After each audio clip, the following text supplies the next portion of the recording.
why social media. This is really what we're going to be talking about, not so much the specific thing, but why is it important.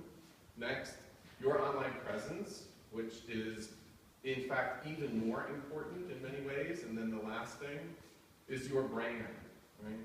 This is the concept that most artists just do not get. They don't own, they don't take advantage of, and all of the other things support that or don't support it. And that's a great deal of how it works. So, part one, social media today. This is really an overview of what's going on in the social media space at this point in time. Next slide. A few quick questions, I know some of these. Who here is an artist or photographer? Who uses social media now? Do you use it regularly? Meaning you post, or do you just have a thing, a Twitter account or whatever, and haven't done anything with it? Just raise a hand. Okay. Okay, so which platform? Facebook, raise hands. For your art, not for your family. Twitter? Pinterest? How about Flickr? Okay, so we're mostly a Facebook audience at this point. Okay, good. So we got that too. LinkedIn. Yeah, LinkedIn. So basically the two biggies here, hands for LinkedIn and hands for Facebook. Okay, so those are the two biggies that this audience is mostly used to. All right, we're going to talk about quite a number of them. How many of you have a website for your art? And you maintain it? Or you just posted it there whenever you did it 5 years ago and that was the last time you ever looked at it? There we go. How many of you actively market yourself and your work online? In any way? Okay. Good. The reason for me to ask these questions is I want to get a sense of where you're at as an audience. The last thing people who do this all the time want to know is what I'm going to tell them, because they're going to know 90% of it. So it's good that you're here, and what I'm going to teach you and talk about is exactly what you need to understand. For those of you who are really advanced with some of this stuff, forgive me for telling you things that you already know, but it's just the nature of the beast. All right, next slide. Keep going. So, this is the biggest problem that I think all of us face when we're talking about social media. Where do we start? Right? So, even just in this little graphic, which doesn't have hardly anything, most of the things here are we're not even touched on by people in the audience, right? But this is a tiny fraction of what's out there. And each one of us may have bumped into a little bit of it here and a little bit of it there. But the primary things that most of us are focusing on, we all use Google. Do you all use YouTube on a regular basis? Do you know that YouTube is... Is everybody kind of getting the idea here of what I'm trying to...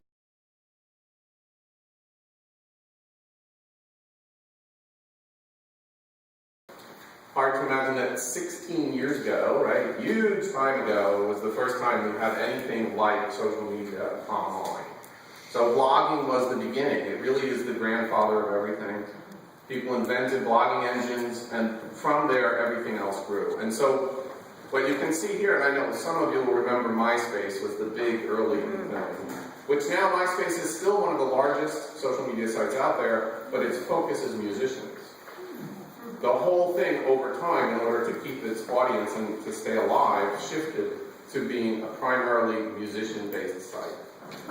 And still, I think it's like 15th in terms of the largest number of users in the world. But if you're not a musician, who goes to MySpace anymore, right? Facebook was 2004, which hardly, you can't imagine that that means that it's an oldie, but it is, right? It's one of the first adopters. So it's part of the reason we know it as well as we do. It's important to know it because it is so big. You're going to see just how big.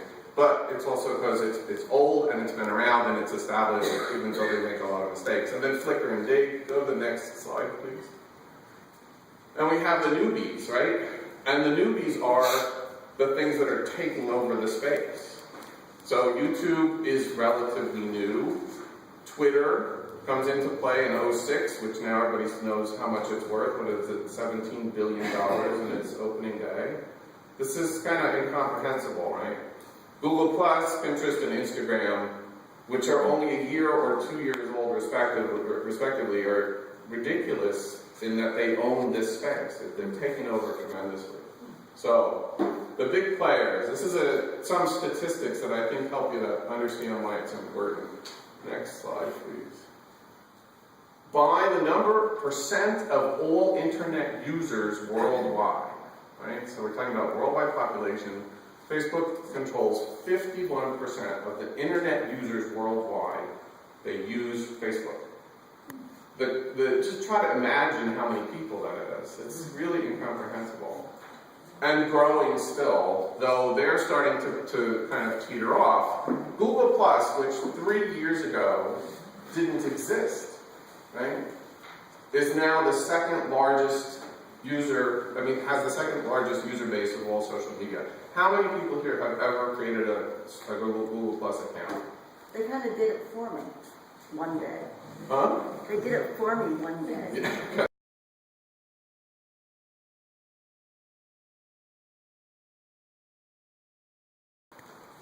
Super important. It's going to outpace Facebook without any question. The most important thing to realize is Google, and there's no slide about this, but it's fundamentally important. Google owns the internet search world. It's 85+% of all of the internet searches ever done all done through Google. Google then owns Google Plus, and it also owns YouTube. So one of the reasons that these things are getting larger and larger is because every person who searches is an automatic audience member for these sites. So if you don't pay attention to it, fine, but if you're starting to look at how can I find places that have the most growth potential for me, because it is going to be a numbers game, seriously pay attention to Google Plus. Google Plus circles, which is what they're called, are very difficult to manage in the beginning, but it has an extensibility factor much greater than any of the others. You can interface with people you've never met before in your area really easily, really well with Google Plus Circle.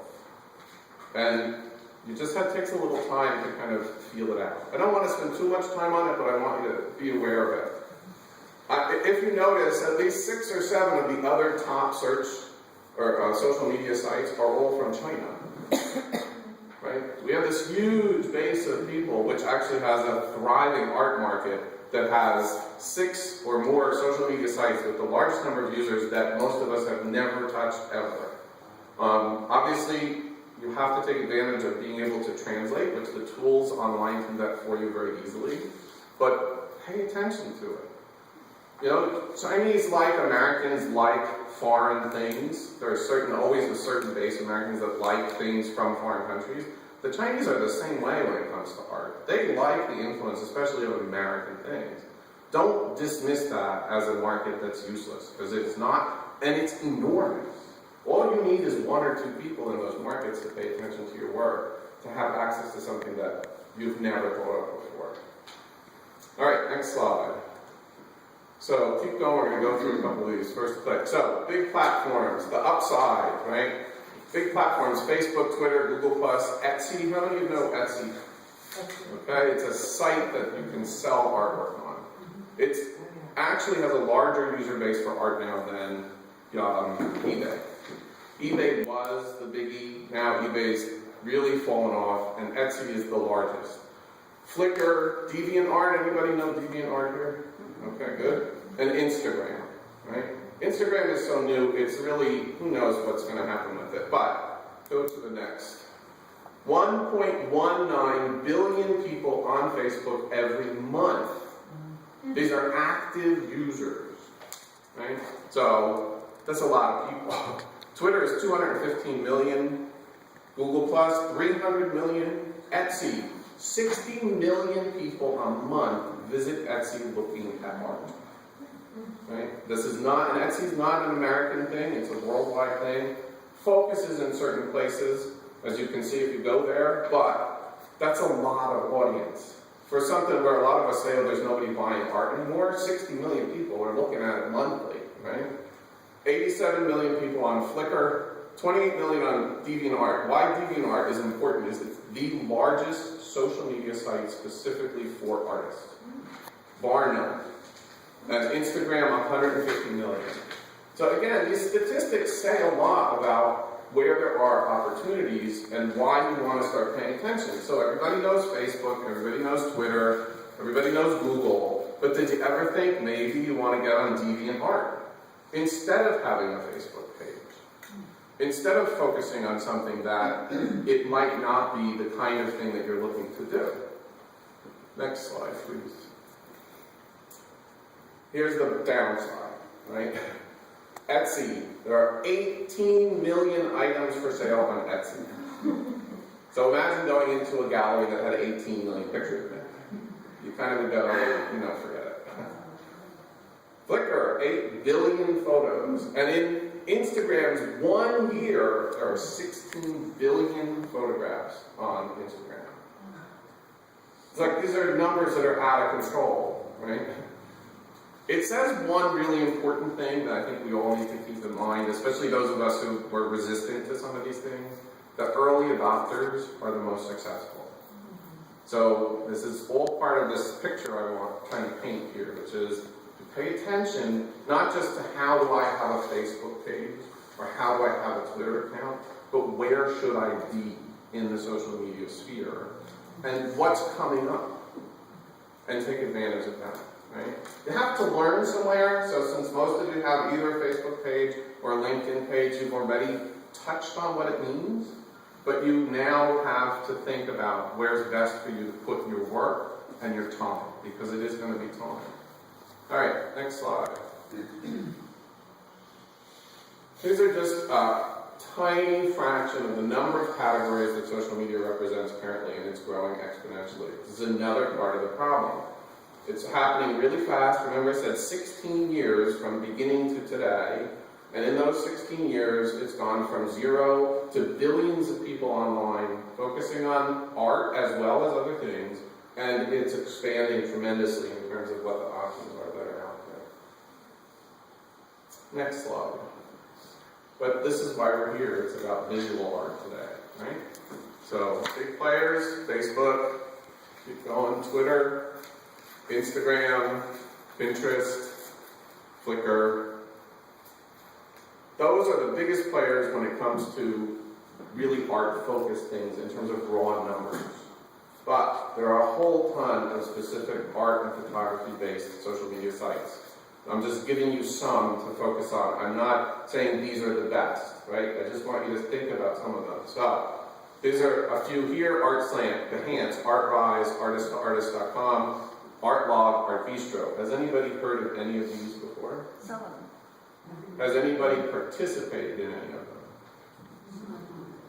Next one, DeviantArt, C.me, which is a relatively newcomer to the space, but they're also trying to find a way to help artists fund themselves, which is a really nice thing. Do you know what Kickstarter is? Yeah. Anybody? So Kickstarter is a site where if you have a small business proposition, you have something that you need to raise money for. It can be really anything. You go to Kickstarter, you list it, and you put it out into this sphere of people who then donate money to you or give you money in exchange for something. And artists do this on a regular basis more and more.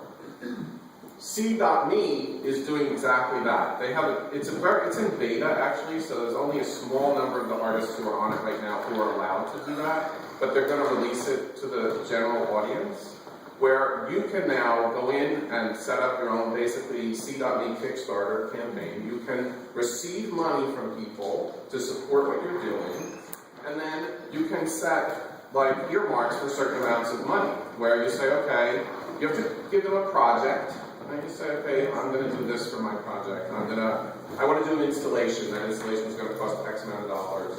I can't possibly afford that. So you put it out there and describe the installation in full detail, and then you tell them, okay, if you give me $100, I'll give you a print of a drawing as a thank you for that. And you can set it up with, I think it's up to 5 different levels of contribution. And there are a lot of artists who are starting to see real benefit in this. It allows people who don't want to pay whatever thousands of dollars for a piece of work, original, right, to contribute to your work. Where they could give you $10, but you get enough people giving you $10, and you have the money you need to do something that you really want to do. So, C.me is doing that specifically in the art space. Fine art photography and fine art, whether it be sculpture, painting, etc. You can do it on Kickstarter too. Kickstarter is not just specifically for business. 500px, how many photographers here know this site? Good for you.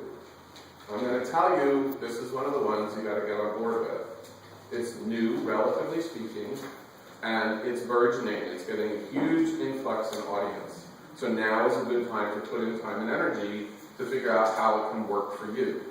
You're not there. There's probably other people who are going to be jumping in. The longer it goes, the larger the audience gets, the harder it is to take advantage of early adopter staff. SmugMug, which you said you have, how was your experience with SmugMug? Do you use it on a regular basis? Just for sharing and posting my pictures. And so do you send people there to look at what you're doing? Yes. Okay. So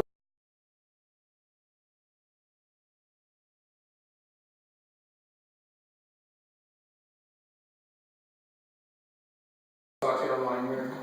How many people have their work in it? You know who Charles Saatchi is, right? I hope. Okay, so the Saatchi brothers, huge advertising company. Charles Saatchi, both out of England, though they've had a huge office in New York, they downsized so much. Charles Saatchi became the largest collector of contemporary art, maybe about 10, 15 years ago at this point. Damien Hirst, the big shark tank, did anybody see that? The giant great white shark that was in the tank. That was owned by Charles Saatchi. He bought a lot of the work that was considered completely crazy at the time and established this huge collection. He deaccessioned a lot of it, he still has some, but in the meantime he set up a website, which is SaatchiOnline.com. It's on the sheet. Anyone can create a page there and post their work there, and they do competitions and various things that you can get into. Though Eric and I both felt that we haven't seen a whole lot of benefit from it, but obviously when you go there, you can see that people are winning competitions, they're getting their work seen. He has some reciprocity with certain gallery spaces where you can, if you're a winner, they show your work there in London. So there's definitely, again, he's one of the world's largest collectors of contemporary art, definitely worth paying attention to. Okay? Next slide. So here's some examples of things that I just want to show you, like how people are using social media. Next. Okay, if you would click on artslant.com.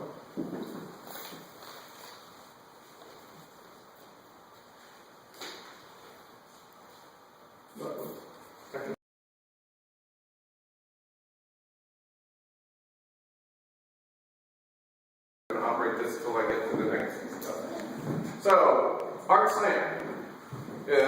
This, for me, is a really good example of a true social media for artists site. It allows you to promote your own work by becoming one of their members. They have a variety of competitions that they put up all the time on an ongoing basis. They highlight certain people that they feel are really good or interesting. They give you lists of information. So you can see by the main links at the top, there's a calendar of events, there's editor's choice, there's galleries for all kinds of information about all kinds of galleries. There's the various competitions and artists, right? So you can see that there's newest emerging artists, popular emerging artists. There's the artist list, so if you're in the list, you actually have a site here, you can go and find it yourself. And then there's also a community, right, which you can get involved with this community of artists and start interacting as well. So as a general rule, this is an example of something that I think is a lot more useful as a visual artist than necessarily Facebook. Now we're going to get to Facebook, and I'm not saying that it's not useful, but I think a lot of artists overlook these as opportunities for establishing connections within the art community. which after all is really what we all want to do on some level, right? So I'm going to give you another example here. This is 500 pixels, if that's what they need.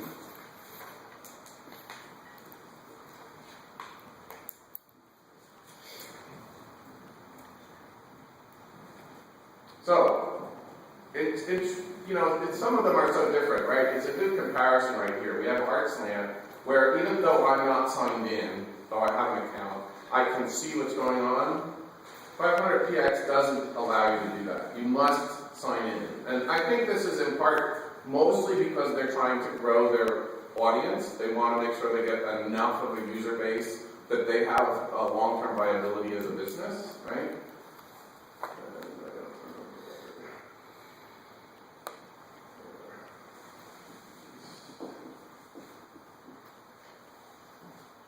You can always, in most of these cases, use your own Facebook's connection to get into the site, which makes it all a whole lot easier rather than having to establish a new site all the time.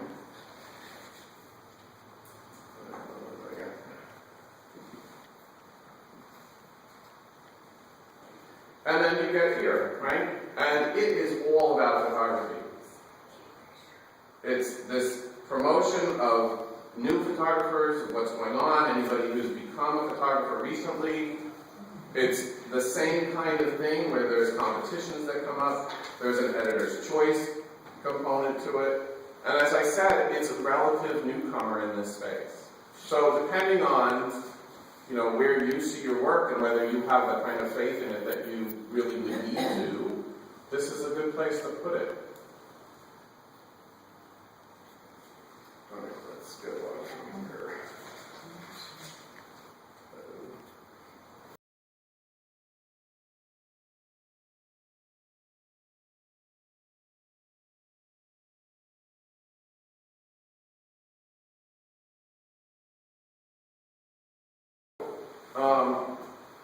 These are 4 different artists who use specific kinds of social media to their advantage.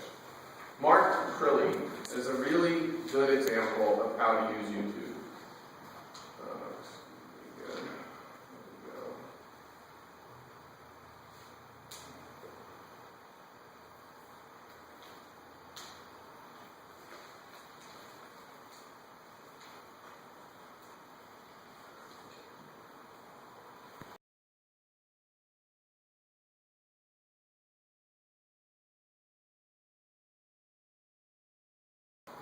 Mark Crilly has 1,300,000 plus followers. These are people who have subscribed to his YouTube channel, and he's done this by creating these free series of videos about how he works. And they're tutorials, which is this, one of the most amazing things that any of us can do as an artist is show other people who are learning how to do these certain things. And he puts this up there, and you'll see, he's quite a talent. And so he periodically creates these videos. From the look of it, he doesn't create a ton of them, but the ones that he does are things that he knows other people are going to be really interested in learning how to do. And there you have it, right? I mean, you couldn't ask for anything better when you're trying to do this kind of a thing than have that kind of tutorial. Now, in typical fashion, his tutorials are longer. This is kind of an advertorial, as it were. But he has longer tutorials on how to actually do each one of these kinds of things. And his primary thing is not as a visual artist in the way he showed these realistic things, but as an animator. Right? He does these kind of anime characters. Very talented, an incredible use of social media. Doesn't take him a ton of time. I'm guessing that what he does is he simply takes that video camera and mounts it so that he's being videotaped while he's working. He's not just doing this as a demonstration. And then puts it online. 1 million people, over 1 million people are paying attention to him on a regular basis. This is a substantial number of people out there. Let me get another example here.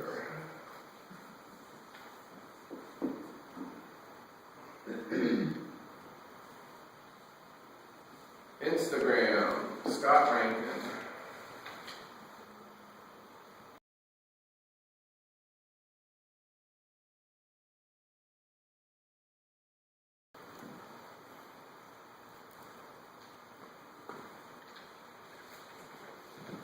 So, as far as I'm concerned, all bets are off in terms of whether Instagram really has a life, though the fact that it has 16 billion images on it kind of indicates that it does. But here's a guy who's taken his entire approach to photography and turned it into an Instagram following, right? So he has 47,000 people following him.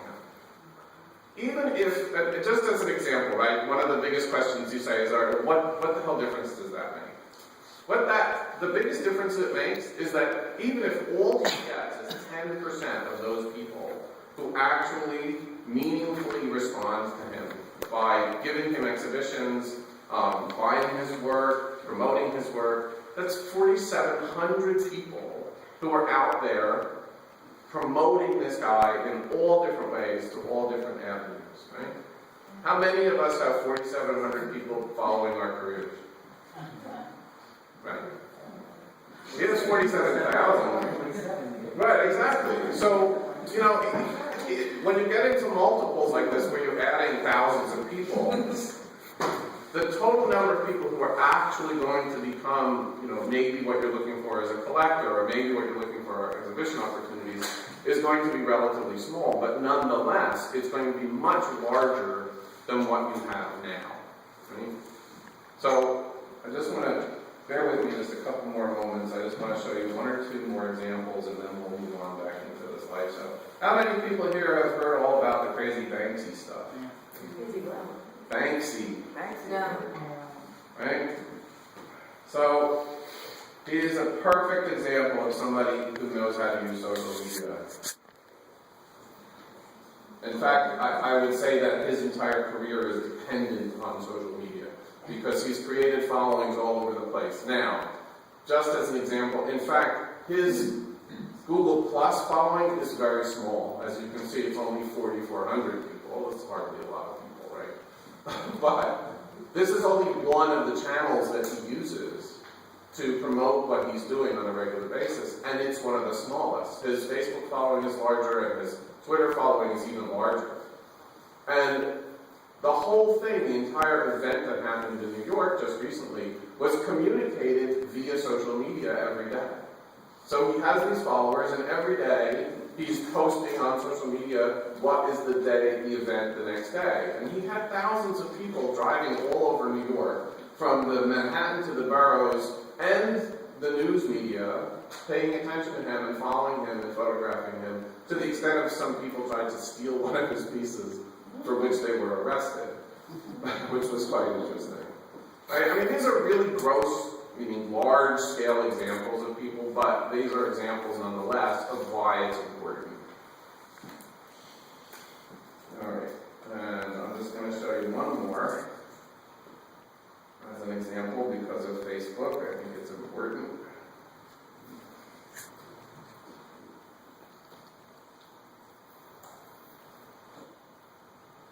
Dina Goldstein. I didn't pick her for any reason other than to say this is an example of someone who knows how to use Facebook as a visual artist, right? 27,000 likes on her page. I mean, probably no one in this room ever heard of her before, but 27,000 people have liked her. So again, it's a numbers game, right? It means that you've got some enough momentum behind you that people are recognizing what you're doing and how you're doing it, right? All right, that's enough of that, but I think that those are good examples to think about when you're considering social media and what you want to do with it. Okay, yes.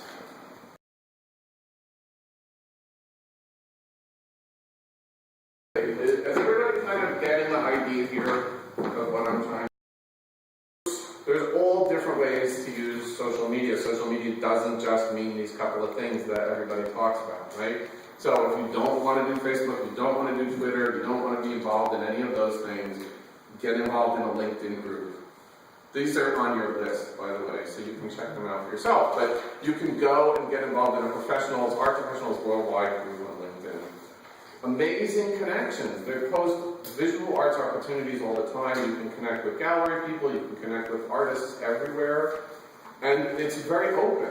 I mean, there's a lot of dialogue that happens. In fact, too much to a certain extent, because you could spend your whole life trailing down these avenues, but you know, you could probably do better at that than waiting in your studio for a director of a gallery to show up and knock on the door, right?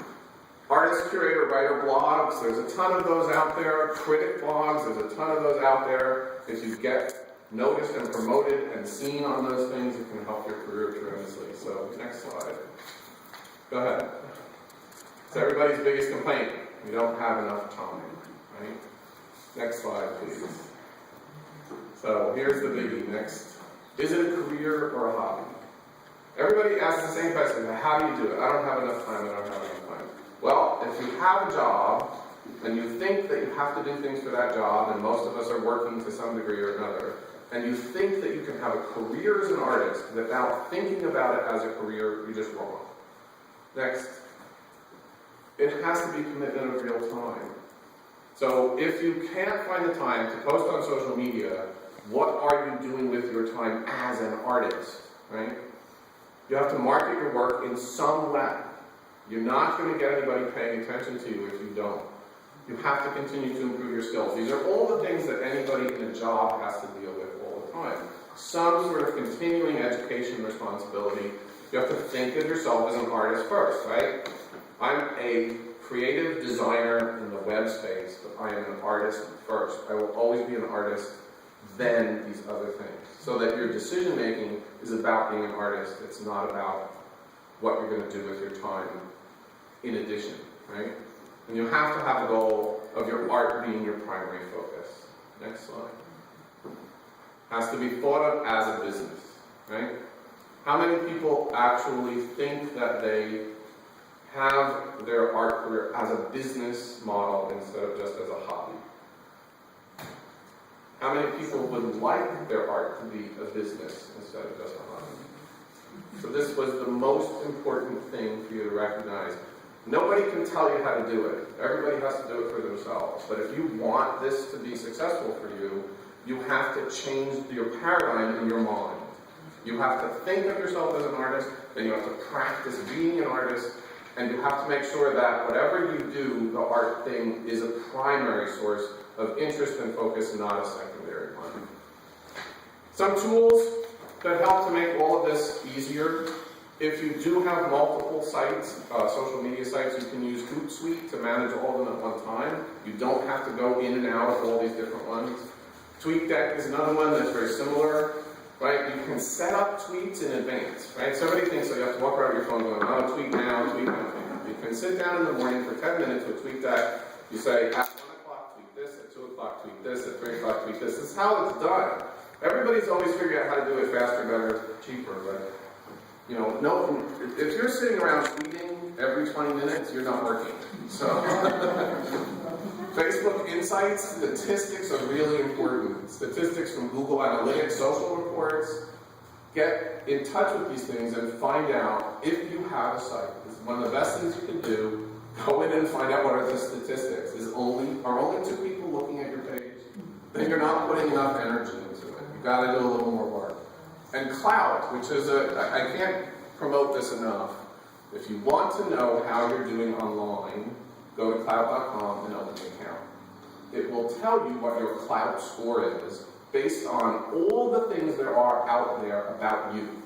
And frankly, if all you have is a website and there's nothing else in the internet space about you, that website isn't going to really do you any good because no one's going to find you.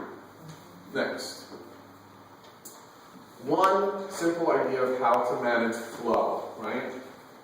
Start with whatever platform you have, whether it be Facebook, whether it be Twitter, whatever the one that you want to focus on is, and research somebody in the space that you want to know. If it's a gallery, if it's another photographer, find out about them.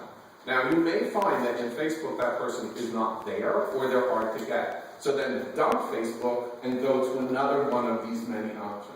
and look for them there, and look for them in the next one. And when you find them, connect with them. And if they don't answer once, keep hitting them until they finally get you. And then, the most important thing is join the conversation. Start sending information to them and message them, because all of these sites have a way to message other people directly. Once you make that connection, message them with something that they're going to care about. Not, what did you have for lunch today? Though some of the artists would probably think that was funny. Go to the next slide, please. Okay, quick review of social media part 1, right? So, next. There are lots of choices, pick 1 or 2, right? Do a little research and figure out what the choices are, and then pick 1 or 2, that's plenty. Consider groups and other approaches if you don't want to be in classic social media sites like Facebook. Just go on LinkedIn, go on something you're already on for whatever job you have, and find what's related to art there, and then participate in that. Next, spend time researching. Figure out, if you had an ideal situation for yourself, where would I want to be? Where would I want to show my work? So, okay, the Met Museum. Let's cross that one off, and come down to the next one, right? Back it off a couple, and then go after them. Try to connect with them. They're not going to respond to you right away. But it's the same way as it used to be when you would walk into a gallery with your work. They don't respond to you right away then either. But it's about persistence and commitment. If you're committed to your work and you're persistent, people will start to pay attention. And is it a career or a hobby? If it's a hobby, well, it's a hobby. It's a hobby just like golfing or, whatever. If it's not, if it's a career, if it means something to you, you have to put in the time to it. Next. Use the available tools, some of the ones that I pointed out. Alright, let's get to the next part, because I think we're going to run out of time. Alright, everybody knows what this is? Next.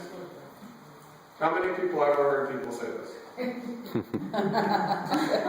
I don't want them to know where I am. I don't want them to follow. They're going to tell where I am if I have easy pass. Right? Next slide. But they already know where you are. Because, next slide, you have a freaking cell phone. And they know more where you are with your cell phone than with the Easy Pass, because the Easy Pass is in your car. The cell phone's in your pocket. So, that whole argument of, I don't want to have too much information out there, blah, blah, blah, blah, blah, it just doesn't cut water anymore. If you don't participate, as long as you have a credit card, as long as you're buying stuff in a store, they know who you are, they know all the day stuff is there, so stop fighting it. Next. It's an interconnected world, and you gotta get used to it. Next. And Google controls it. So paying attention to Google makes a big difference. Next. Okay, your online presence. This is the most important thing. That really, there's one other piece of this, but this is key for you guys to recognize. You must know what your online presence is. It's an interconnected world. You're buying stuff online, you're paying bills online, you are online by default. So figure out how to make it work for you. Next. Keep going. We're going to use a case study of Lisa Preston. How many people here know Lisa? Cool. So Lisa and I had a very nice conversation about all this because as a New Jersey-based artist, which is just really very specific, is everybody here probably are living in New Jersey at this point? Anybody not? So we're all practicing whatever we're doing in the state of New Jersey. Okay, good. To my mind, as a New Jersey-based artist, Lisa is one of the best examples of using social media as a New Jersey-based artist, right? Now, it has helped her in many ways outside of New Jersey, but if you live in New Jersey and you're in the arts community in New Jersey, you know who Lisa is, and if you don't, you probably want to pay attention. Next. So we're going to use her as a case study. So, keep going through these. She's an artist who resides and works in New Jersey. She specializes in acoustics, which I have a little anecdote about that, who focuses her work on abstraction, has a history of painting and teaching, and has established a clear style. Okay? So, those are really important things that help us to know who Lisa is. One of the funniest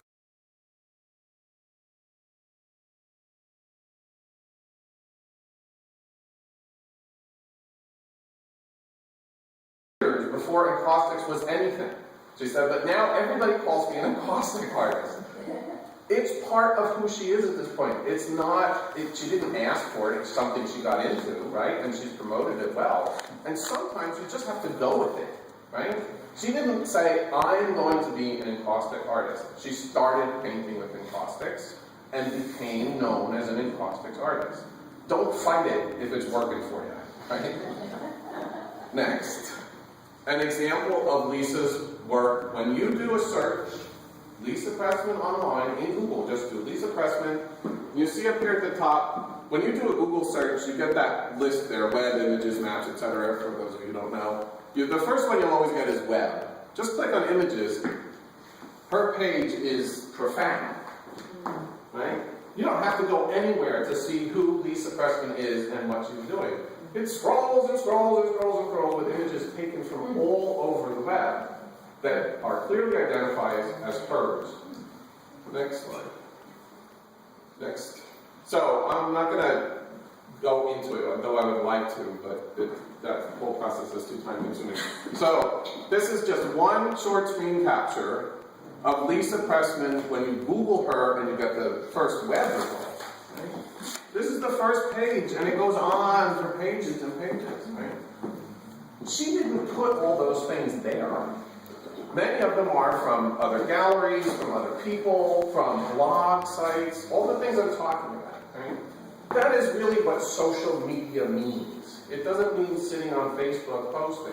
It means connecting within the sphere that's available to you on the internet. But for her, it's been an amazing experience, right? She's really working it and she gets it. Next slide. These are the biggest things that she has right out of the gate. She has a website that's up to date and working for her. She has a blog that's working for her. She doesn't post every day, but she posts regularly. She has a YouTube channel, like I was talking about. Not all the time, but when she does classes, when she does talks or whatever, somebody takes her and she posts. She has a Facebook page that's very active. She's on various other sites, like I was talking about Artsland and some of the others in the list, and she has multiple reviews. All of that shows up when you do a Google search for her. Next. How Facebook has worked for Lisa. These are things that Lisa said, right? It's a great way to connect with artists, critics, and institutions. Now, a lot of people say, it doesn't work for me. If it's not working for you, it's because you are not doing it the right way. Right? You are not finding the avenues, you're not looking for the opportunities. My analogy to it is, if you took away social media and all this were being done in a room, it would be like you walk into a room, gallery opening, and there's 3 people that matter in that room, and you spend all of your time talking to the people that don't. Right? It's not it's really, if they're not going to come up and look for you, but if you know who they are, why not go talk to them? Right? This is our responsibility in a social interaction situation. It's our responsibility in a social media situation. Look for the people that you want to connect with, and then connect with them. Being an artist means you have to push yourself out of the envelope, right?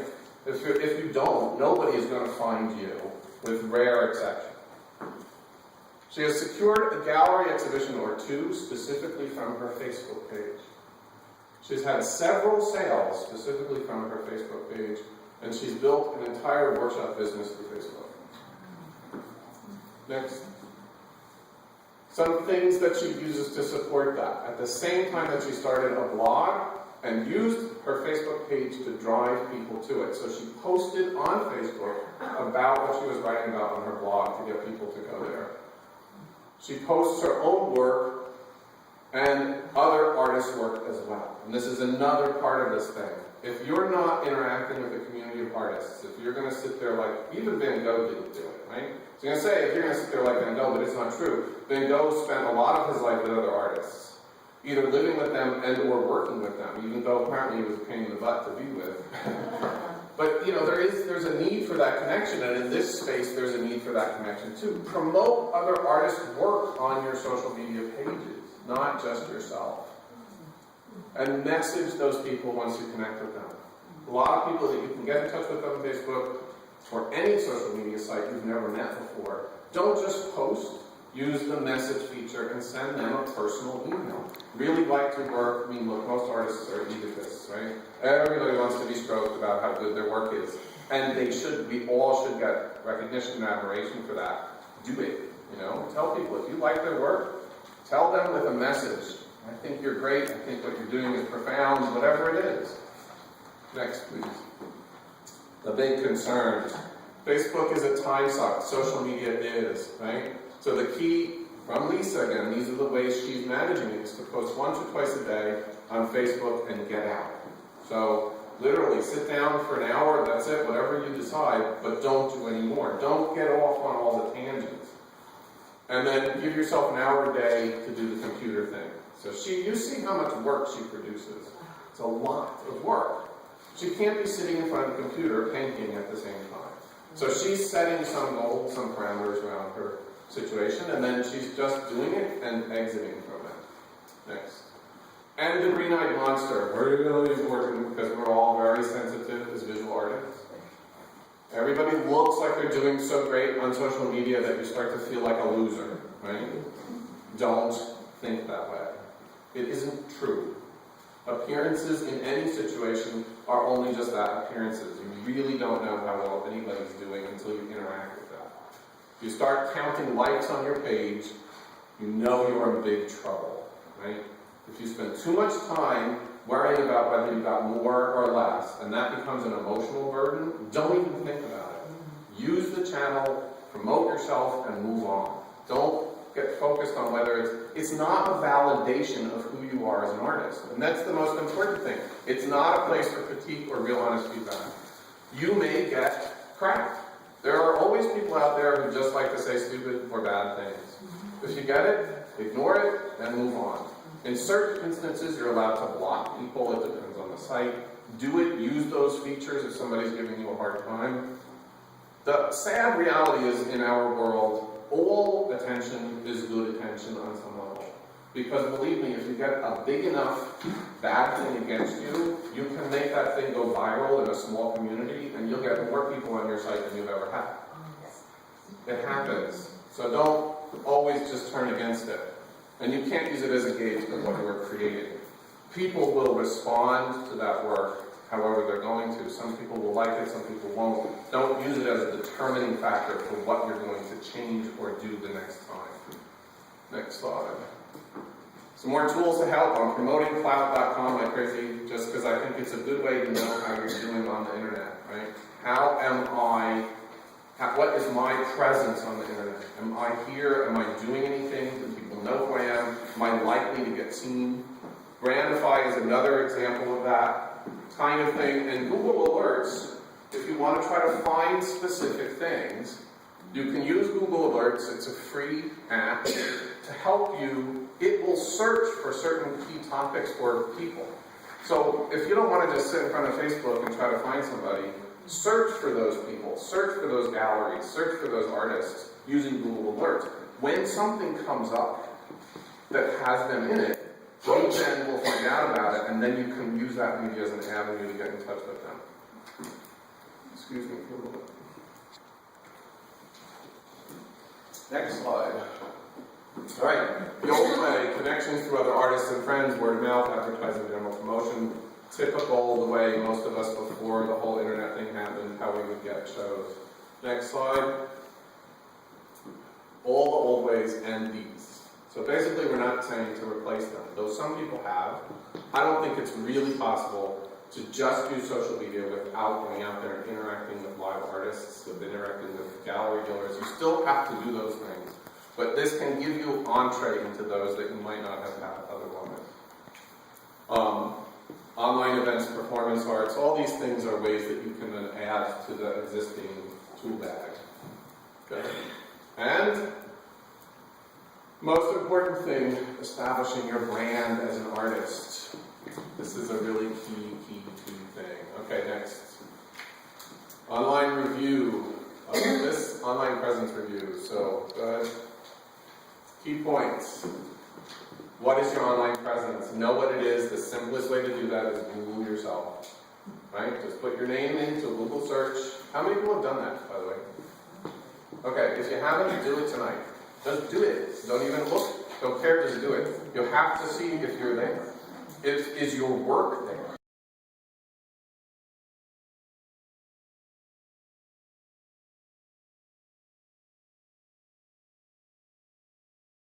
Then go to Clout, hook in your different things, and you'll see what Clout thinks your online presence is.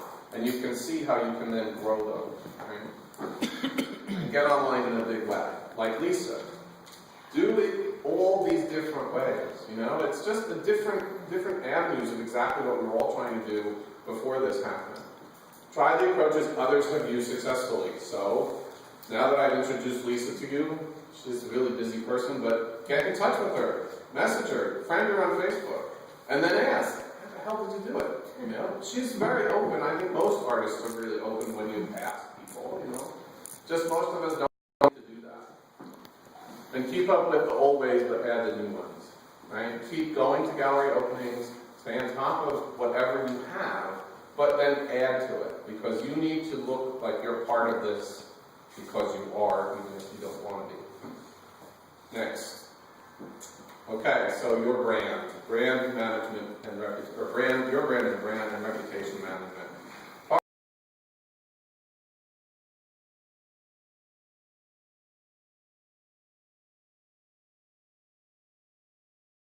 Establish something that people can really identify. Next, please. Next. All right. Does everybody know who did this painting? Who doesn't know? Okay. Next. Next. Right. Everybody knows. Now, we're not really sure why we know, right? But we all know. Next. Anybody know who did this photograph? No. Next. Walk around. Right. But we all have it in our head that this is somebody we should know. We all know who Walker Avenue is. Next. Who did this? Jeff Koons. Jeff Koons. And? Next. These are 4 examples, pretty diverse, of people that are really well known and have a brand. And if you put any time into really looking at their work, you can start to pick their work out in a crowd. There are a lot of other examples. I just grabbed these 4 randomly. But if you walk into a museum, you see a book, you see in a magazine, and you start to just a little bit, you get who they are. And if you get to watch each one of them, you research obviously about Warhol or Walker Evans, you're going to see that their personality was part of their brand. Right? How they dressed, how they talked, how they managed themselves in the world. And that is as much a part of your brand as an artist as the work that you produce. It's a cohesive thing. So, what makes a brand as an artist? Recognizability is really fundamentally important. Do people recognize you? And do people recognize your work? Next. Do you have any public awareness? All the way back to the social media issue, why it's so important. If you're not online, and you're not showing on a regular basis, and you're sitting in your gallery or in your studio producing, who cares? Right? I mean, maybe your goal is to just produce the largest number of fantastic pieces ever and then move on. I don't know. But if it's not, if it's actually that other people should see that and participate in it and connect with it, then you must put yourself out there. People in the business need to know who you are. And that in the business is a very loose term. You know, it's going to be either in your small community, in the larger state environment, in New York, in the world. That's you determine what that is. But it has to be something to get in touch with and communicate and connect with those people. If you live in a certain town and there are galleries in that town or there are artists in that town, and you just care about that, get in touch with them. Make them part of your friends' network, whether it be online or in person. Artistic style is unique in some way, or next. Your personal style is unique in some way, or the best is when it's both. There are a lot of examples of artists out there who, frankly, I think their work is nothing. But their personality is so grand that their personality is their work, not what they produce. And they are very successful because of it. Or the opposite is true. Their artistic style is so amazing that you cannot ignore it. But when you combine the two, right, for your average art producer, your average photographer, when you combine the two, you get the best synergy because people identify your work with you, and the two things become something that's very brandable, that people recognize and remember. And sometimes, periodically, you get these people who come along, you know, the wild card, whose work is so profound, even if it's not technically good, that everybody pays attention to it. But this is not typical, right? Next. Next. Lisa's brand. Lisa is known for her encaustic work. She doesn't want to be, but it doesn't matter. Right? She has this thing, she owns it, she accepts it, and now it's working for her in this community and in a broader community. She's got it. And she's an abstract artist, and she's known in an abstract circle. Right? So people don't have to guess what they're going to get. You want to see her grow, you want to watch her work evolve, but you don't have to go in and go, what the hell just happened here? You know, oh, this looks like over here. She has a history of painting and teaching. Her own style is recognizable. Doesn't mean it's stuck. It changes, but it's recognizable. You get a sense of some consistency. She identifies as an artist. What am I trying to say? Oh, she self-identifies as an artist, right?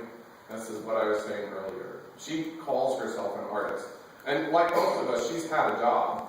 I don't think she does it more minimal. But she's had a full-time job to pay for her bills. But she's always self-identified as an artist.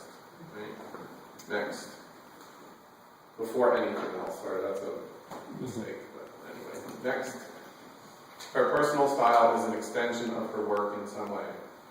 If you meet an artist who's really committed to their work, when you meet them and talk to them, you're immediately going to be engaged with them as an artist. That's the way they're thinking, it's the way they're talking, it's the way they're presenting themselves. That's an important part of the picture. Right? It's very difficult to have these two things be really disconnected. You don't remember the person even if you remember the work. And again, it's the synergy of both things to make a brand for yourself. Okay, next. Next. Again, going back to our model here, what I think the most important is what you say about branding, name, image, and commitment. That's what she feels, that's how she approaches it. Right? Next. Anyone who sees her newsfeed knows that it is mostly art related. Right? So Eric and I, we're going to talk a little bit later, we're talking about this. Right? Facebook has two approaches. You can have a personal page where you have all this interaction and you can connect with all your family, etc. And then you have a page, right, where you can only get likes. You don't get the same kind of controls. Well, some people prefer one over the other. A page is more controllable. You can manage it a little bit better. You don't have as much interaction. And you can't just get people to friend you. You have to actually reach out to them and market and get them to like your page. Personal page, you can actually reach into your networks with Facebook's own engine and friend all those people. But if you're going to do that, you must control the messaging. You can't let it have anything you want. You can't let Aunt Maisie come in with, pictures.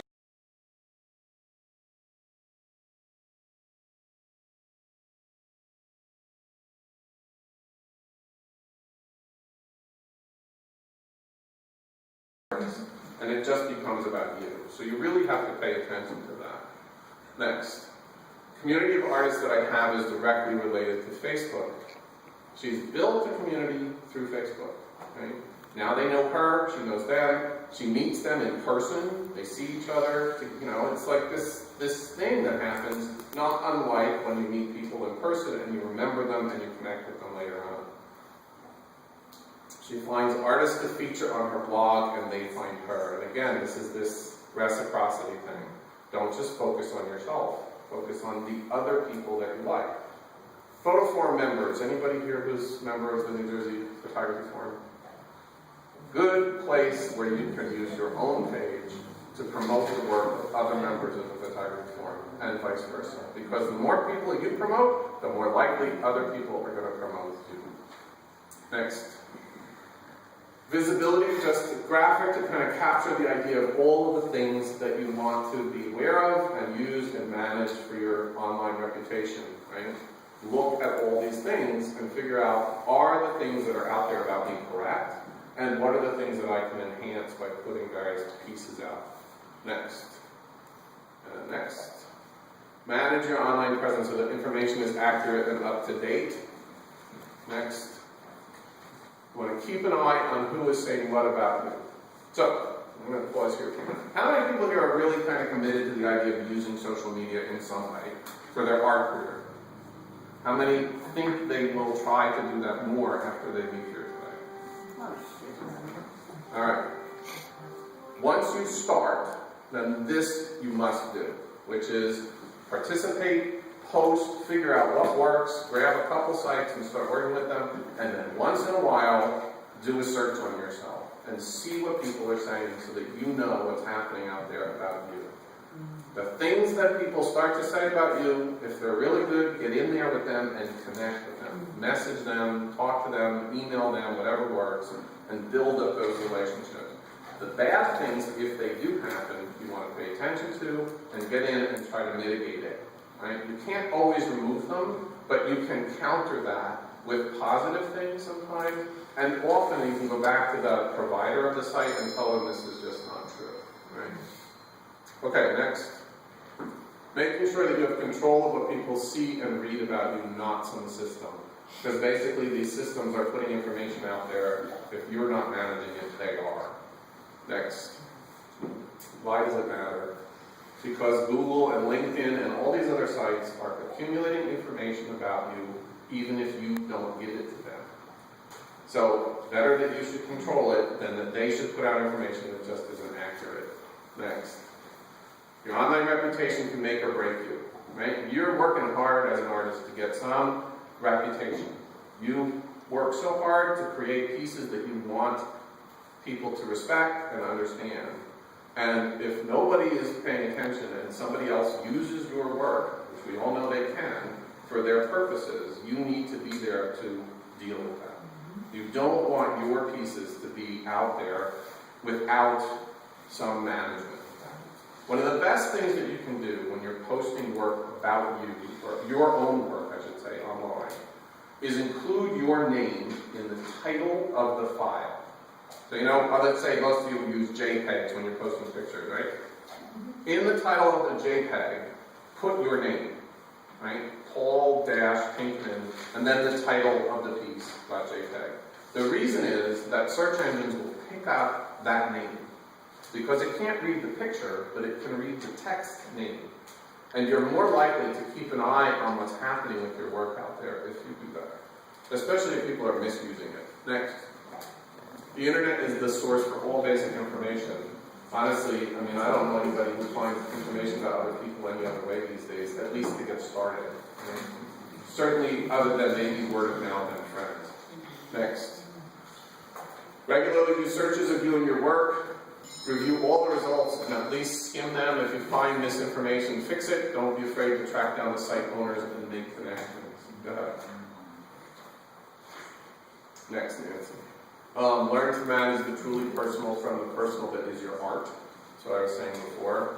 Don't let really personal stuff get mixed in too much, though many times the personal is your art. Don't really get to mitigate it, because you don't want stuff to get off the track in terms of what you're trying to talk about from your brand, and that's the point here. Fill in all the data points about your site in your online sites. Don't just put your name. Some people don't even put their name. How are you supposed to find yourself? How is anyone supposed to find you if you fill out a LinkedIn form and you put M. Smith? It's just like, you have to fill it out. It's a think about it, don't just act. And if you're big enough, check out socialmention.com. It's a way of seeing who's mentioning things about you. I'm sure Lisa's going to be showing up in that. And a lot of these other people that I showed as examples today. Okay, next. Quick, that's a mistake. Keep going now. Next. Your brand as an artist is everything. It's key. So we start with social media, but social media isn't the point, right? Even though everybody says the same thing, how do I do this? How do I do that? It's not about how you do it. It's what you're doing and that you're doing it. Then the hows are available. You can get a million YouTube tutorials on how to do any social media site. Next. Figure out what it is and stick to it. So try to identify your brand. Easiest thing is, are you a photographer? Are you an installation artist? Are you a painter? You can change, but at some point you have to land somewhere so you can communicate about that to other people. Next. Then we have intermission. All right, so take a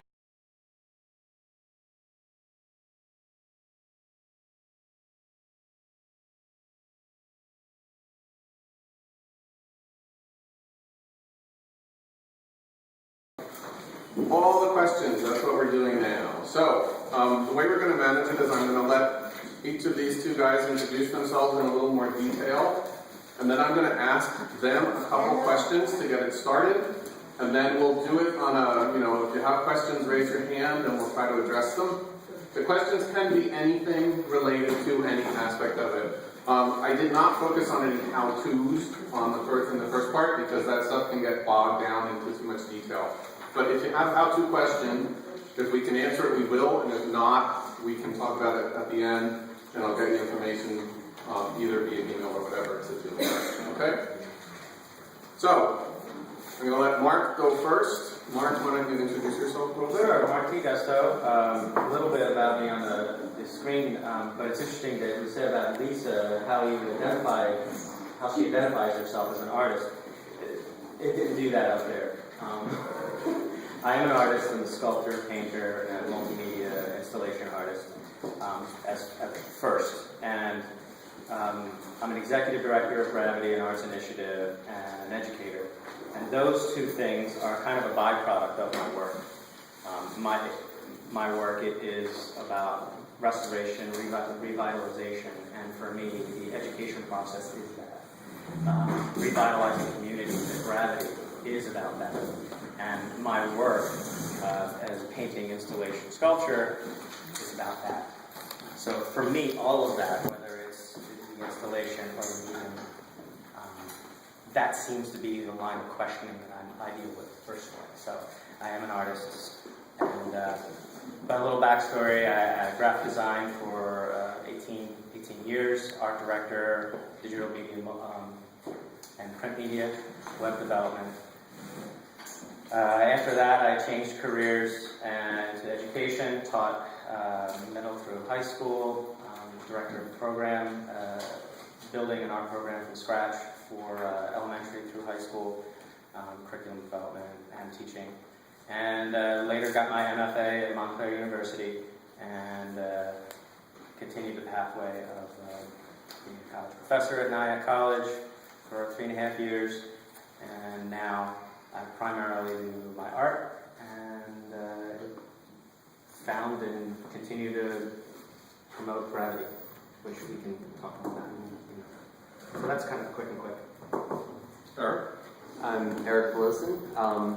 I guess the closest approximation for a description would be a multimedia or new media artist. Conceptually, in my work, I do a lot of projection and light installations with drawing and painting, investigating the potentials for mystical experience ever since postmodernism. So, what happens to sacred space now that there's cyberspace? And what do we do with spiritual worldviews now that worldviews have shifted so drastically since, say, the Middle Ages? So that's the kind of stuff that I investigate in my work. I also got my MFA at Montclair State, which is, I know Mark through that. We almost overlapped in our time there. But I actually work with Mark in Gravity. I'm the coordinator of Fine Arts Initiatives for Gravity. I teach down in Asbury Park at a place called the Collective Art Tank. I also have a bit of a graphic design background that I've more or less left behind me, except I do still work part-time as a sign artist for Trader Joe's to fill in all of the spare time I don't have. I think that should about cover We it. could say that we also recently did a collaborative project between his use of light and content and my content, and did a projection installation, a kind of a hybrid multimedia projection installation that is showing in Newark up until January. It's an interactive projection installation that you could, pedestrians walk by on the street storefront. So we can talk more about that afterwards if you want to. But it's a must-see, of course. Okay, thank you guys. Thanks for being here. We really appreciate your time. Just to get started, Eric, I'm going to start with you with this question. What role do you think social media plays in being considered a professional fine artist? I would say this is applicable to photographers as well today. I think there's kind of, professionalism is kind of like an over-encompassing word, but I think it really proves more of your authenticity as an artist. And I mean, you talked a lot about the cohesiveness of your persona as an artist, and how social media really provides a venue for you to put yourself out there and show how you are first and foremost an artist, but how that's integrated into the rest of your life. And it provides a network that you can actually bolster your persona as first and foremost an artist. And so I think if you have, for example, a Facebook page and you're only posting pictures of your dogs and cats, it's probably going to be tough for you to find people who identify you as an artist. But if they see that you're using social media, you know, you might have a cat or two in there, but you also have your latest works and works in progress, and you have, you know, you're sharing other people's work. They're going to see that you're authentically a part of that dialogue. And so that all keeps you in the forefront of people's minds as an artist, and that's part of professionalism. I think another big part of it is, like I said, being in the forefront of people's minds. The more you post, the more you're active. Even if people aren't tracking exactly what you're doing, if your name is coming up, they're going to be starting to associate you with art. Like, oh, art, Eric's doing something. Eric's doing something, art. It's a part of the branding issue, I think. For sure. And an important thing to remember is the people that are looking at you are not just your friends and family who like your cat, but also gallerists and curators and people who you want to be in the forefront of their mind. So I think that's probably the big hook into professionalism. Mark, do you have anything you'd like to add to that? Just to springboard with that, social media, defining yourself as a professional on social media is a challenge. Again, the cat is an example. One thing that you spoke of is reputation management, and it is an effective tool for that, especially for those who are early to mid-career. But what it is now is if you're trying to be a professional content artist, branding, of course, is vital, and it's reputation creation it's a platform for that. You don't have a voice unless you have a platform to speak. And in the past, the traditional methods, those of you who are intimidated by this, and I kind of live on both fronts, being at my age, and being in advertising, the traditional methods is print. It's postcards and mailers and things like that to get it out. Hitting the bricks and spending a buku amount of time in the gallery, shaking hands when you might be, you might have social anxiety. A lot of artists have that.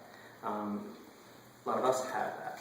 And going into that platform is not an effective voice for you to make that happen. Where social media is a wonderful platform to speak, to brand yourself, to communicate. But it's not much different. I don't want to make it different. In the past, it's like you have a product, you find a patron, and you make a sale. Or you find a gallery, you slide that in there, and you make a sale. But generally, the gallery is a method to getting patrons. Yeah. Now it's more challenging, but it's more accessible. Now you kind of have to create a narrative or a bigger story about your work. You have to be compelling beyond the photograph that you take. And that's a part of your branding. And creating that bigger story, and then second, it's your artist, it's reputation management, reputation creation. And that's, again, a platform for that. And then you got your product, and that product, as it were, and I hate using commercial terms, but a lot of us might get that. Your product as a photograph is a link or a conduit to that larger story that people want to bring home to them. So, and then finally you have these kind of followers, and then you got the sale. So it's more comprehensive. You have to be more strategic, but it is much more democratic, where you now have access to that platform. And social media provides that. But like the downside, he said, there's everybody else is doing it as well. So you have to find stopping power. Again, a traditional advertising term, define yourself and have stopping power. How do you get people to stop as they link across 15 billion other images? And that's not just about your image, it's about your story. But how do you do that? Well, I think to actually, to add to that and to that point, that's part of the reason why I personally don't have an artist page on Facebook. I have my own personal profile. And some people have artist page and it works very well for them. But I personally feel like I don't want to compartmentalize those two stories. And, you know, as bringing people into that narrative of your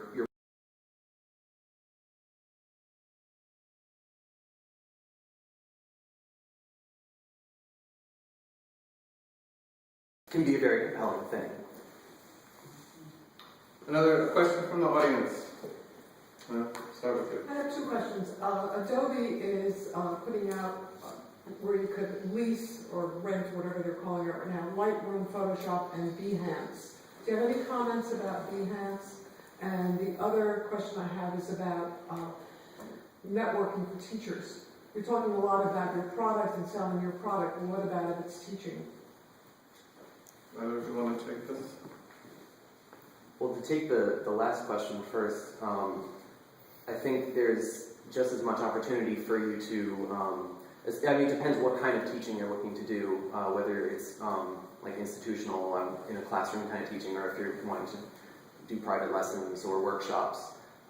Collegiate versus scholastic, or Yeah. Excuse me? Collegiate versus scholastic. But you can totally create almost like an internet industry of promoting yourself as a teacher through social media. And part of that is, you know, the place that I work at, we do workshops, and we have a whole pool of artists who are teachers who teach a whole variety from everything from drawing fundamentals to conceptual development. And one of our primary methods of getting the word out to people is through Facebook. On the Facebook page, we have followers, and they can link right to signing up for classes. And so there's that is a marketing tool, and also it's just a business framework for you to even get people to sign up. Can be really useful. I can jump in on the Adobe front. Behance I haven't really worked with, to be honest with you, so I don't know it all that well. I think what you're talking about is the Creative Cloud, right? Mm-hmm. So I don't know what they call it, a member, I'm not sure what you are, I'm a leasee of the Creative Cloud. And interesting, have you used it at all yet? No. Okay, so the way they're doing it, Microsoft is doing the same thing at this point. You actually still download the software, right? So it's a misnomer that it's a cloud, because it actually isn't cloud-based in its real form. You sign up, instead of buying the software at a fixed price, which you then have to buy again when they put out a new release, you pay a monthly fee, and you get a list of things that you can then download. In your case, you're talking about 3. And you download what you want, and you keep it on your computer. Once a month, you must go on and simply log in. You don't even have to use the software, but you have to launch the software and then shut it down if you're not going to use it, so that they know that you're still using it. This is how they're tracking you. And then the big benefit is that you're paying a monthly thing instead of, Adobe products are very expensive. So you're paying a monthly fee. In my case, it's about $50 a month. But I have access to every Adobe product. It's like 28 of them, right? It's $50 a month, so $600 a year. Okay, so it's $600 a year is a tremendous amount of money. Well, not really, because if I were to buy that suite, which I had before, it was $2,800, right? I'd rather pay $50 a month than $2,800. It has some downsides, and I'll give you the one that has the biggest problem lately, and I won't belabor this point, but recently, because of the system, it's an open-ended system, right? So there's always an open connection between your computer and theirs anytime you're online, and any of their leasees, for lack of a better term. They've been hacked rather badly recently, and they had some of their important data taken. So they are putting in a lot of time to fix that, but this is a problem. Overall, I'm still okay with it. If it turns out that someone has stolen my important information, then I'll probably rethink it, but right now it's all right. Well worth it, because you never pay for updates. They're always updating it. No, Behance is a portfolio site. Right. So that would be a way of networking through Adobe then. Right. And Adobe has a huge user base. Now, the thing about Adobe and its user base is going to be that you are going to connect with other people who are like you, whether it be photography or whatever, right? So it's going to be not going to be a network space for people who are looking for work. It's going to be a network space for people who are like you that you can connect with. So that keep that in mind, right? Things like Facebook and Twitter and some of the others, you have both in that. You don't have both in that environment. It's a fairly closed, but a really good one. Right? I'll address that one as well with Adobe. Being in the advertising industry for 20 years, I got out. This whole leasing thing is weird to me. I also see it as it's their way of, like most companies nowadays, they find a way that they can have regular revenue versus buy one product. Because they don't like people like me, where I buy the education discount version of very specific applications that I will use for the next 4 years without buying another update. So it depends on your personality. And if you are an educator, you get wonderful discounts. Yeah, very true. Wonderful, like a $2,800 package is like $700, $600. So I personally buy the applications for $700 versus $650 or $600 a year, and I can just ride that out until they make me upgrade. You have two different perspectives. And both are valid. But like, he's still active in the ad industry and still utilizing this technology in a way, so it makes sense for him. To do that, so I don't want to marginalize that. But it's just different personalities have different working methods and needs, and educators very specific and different needs. There was another question in there somewhere though. I'm not moderator. I just said there was a second question in there. No, I think we covered it. Yeah, we covered it. Are you done Oh, with answering her? Go for it. Okay. I have a two-part question. One, you said when you go on Google and you put in your name or whatever, it'll bring up, and in my case, it brings up my website. And then you said click on images, which I've never done. Where is it getting the images, off the website? Off of the web. So everywhere that your images are on the web, or anything that it can find that it thinks might be related to your name. So, as an example, what's your last name as an example? Lewis. Okay, so it's going to show you first if you use your first name and last name, but then it's going to start reaching out to things that have Lewis in the name, but not yours. And as you go further down the list, you'll see it becomes stranger and stranger when it's going in there. It's kind of fun. St. Louis, I mean, like all kinds of crazy things are going to come in. But if you use both your names, you will show up at the top first. And it's wherever your images are on the internet. Often in places that the site themselves are no longer accessible. Now, my second part is Facebook. I don't do anything except somebody says, you want to be my friend, and I go, right, fine. There's a good... So, and I have all my information on Facebook. So there's Facebook, and then you mentioned you have to make a page that's separate. Well, I'm going to let Eric talk about this, because we've talked about this. I have, so Facebook for dummies. So for My question is related to her question. okay, Can I just- Yeah. I have a regular Facebook page, which is all the annoying family stuff, and the cats and everybody's birthday and everything. When I launched my website, I created an event, and what Facebook did is they gave me automatically another page that has my website as the page. So I'm going to just a photo. That's your page. That now, is that what you're saying, that we should have like another, like one that we just keep the art on, and the other for the dogs and the cats, the cousins, the birthdays? well, it's completely up to, like you said, different personalities have different workflows. There's two kind of ways of being on Facebook as an artist. One is your conventional page where you have all your friends, the dogs and the cats, and everything's in there, and you can friend people, and you can message people, and you can create events, all that stuff. And then the other is to have essentially like an industry page, like a business profile. Yeah, that's kind of how they term it, actually. And that's, What is that called on Facebook? If I were to go on Facebook, Believe it or not, it's called a page. it's almost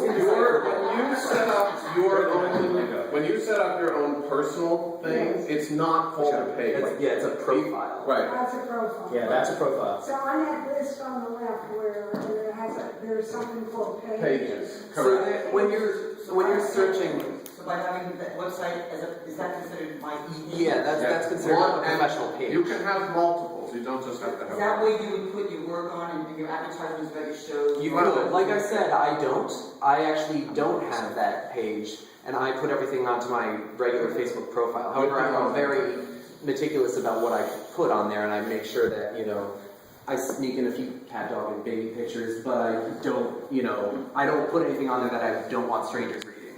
I also have privacy settings at a point where you have to know me or friend me to see all this stuff, and I have other methods of reaching out to people who don't know me at all. When you search for somebody, I think it's kind of a bad.